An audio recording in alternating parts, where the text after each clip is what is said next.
আসসালামু আলাইকুম, welcome to my daily blog. আর আজকে সকাল সকাল আমার কিন্তু অনেক কাজ, কারণ আমার গত 2 দিন যাবৎ কবুতরের শেডে আমি ঠিকমতো আসতে পারিনি, যার ফলে আমার সবগুলো কবুতরে কিন্তু খুব অযত্নে আছে। এই যে দেখেন ট্রেগুলোর কি অবস্থা, তো আগেই সবগুলো ট্রে পরিষ্কার করা লাগবে। কিন্তু আমি যা দেখলাম যে আমার সবগুলো কবুতরেরই বাটিগুলো সব খালি আদারের। তো আগে চিন্তা করলাম যে ওদের আগে আদার টাদার দিয়ে নিই, কিন্তু একই রিও আর ওরিওর খোঁচায় একটুও ঘাস নেই।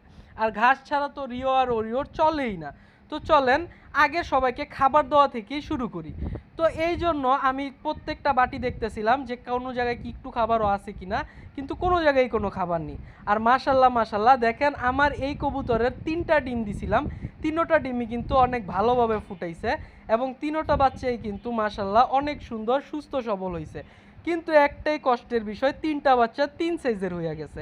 যাই হোক, এরপর সবগুলা বাটি বের করে নিলাম, বের করে নেওয়ার পর দেখতেছিলাম যে কোনটায় আদার আছে কোনটায় নাই। এরপরে সুন্দরভাবে সবগুলা বাটিতে আমি নতুন করে আদার দিয়ে দিলাম। আর আদার দেওয়ার পর প্রথমে আমার এই সাদা কবুতরগুলোকে দিয়ে দিলাম। সাদাগুলোকে দেওয়ার পর তারপরে আমার শর্ট ফেস কবুতরগুলোও কিন্তু অনেক ক্ষুধার্ত।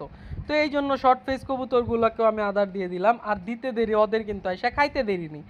এরপরে ওদের কিন্তু একটু বেশি খাবার দেওয়া লাগবে, কারণ ওদের এই জায়গাতে এখন 3টা বাচ্চা, 3টা বাচ্চারই কিন্তু খাবারের প্রয়োজন আছে, এই জন্য ওদের একটু বেশিই খাবার দিলাম। এরপরে চলে গেলাম আমার পছন্দের শার্টিনগুলোর কাছে। আর শার্টিনগুলারই কিন্তু আপনারা জানেনই, মানে ওদের কাছে হাতই দেওয়া যায় না, দিলেই খালি ঠোকর দেয়। যাই হোক, এরপরে ওদের আদার দিলাম, আর দেখেন কি সুন্দর করে আদার পাওয়ার সাথে সাথে খাওয়া শুরু করে দিল। কিন্তু নিচের কবুতরগুলোকে তো দেওয়া হয়নি, তাই ওদেরও এখন দিয়ে দিব। আর দেখেন ওরা কিন্তু খাবার নেওয়ার জন্য দরজার সামনেই দাঁড়ায় আছে। তো আমি হাত দিলাম, কিন্তু একটু পিছনে চলে গেল, হয়তো ভয় পাইছে। তারপরে কিন্তু সাথে সাথে আইসা খাবার খাওয়া শুরু করে দিল। এরপর এখন পালা রিও আর ওরিওর। তো রিও আর ওরিওকেও আমি ঘাস এনে দিয়ে দিলাম। আর ঘাস দিতে দেরি, রিও আর ওরিওর কিন্তু ঘাসের উপর ঝাঁপায়া পড়তে একটুও দেরি করে না।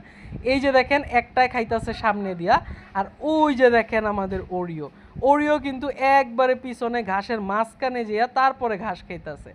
আর আমি চিন্তা করলাম যে একটু ওদের গুছিয়ে দিই ঘাসগুলা, তারপরে গুছিয়ে দেওয়ার পর এখন কিন্তু দেখেন খুব সুন্দর করে 3জন ঘাসগুলা খাইতেছে। আর আমি এখন করব ট্রেগুলো পরিষ্কার। তো যেমন কথা তেমন কাজ, সবগুলা ট্রে বের করে পরিষ্কার করা শুরু করে দিলাম। আর যত পরিষ্কার রাখা যায় ততই কিন্তু পশু পাখির স্বাস্থ্যের জন্য ভালো। এই কথা চিন্তা করে আমি কিন্তু প্রত্যেক দিন পরিষ্কার রাখি আমার প্রত্যেকটা ট্রে। কিন্তু গত 2 দিন আমার যেহেতু পরীক্ষা চলতেছিল, একটু সময় কম দিতে পারছি, এই জন্য আজকে একটু ভালোভাবে সব পরিষ্কার করতে হবে। আর এই যে দেখেন ওরা কিন্তু মোল্ডিং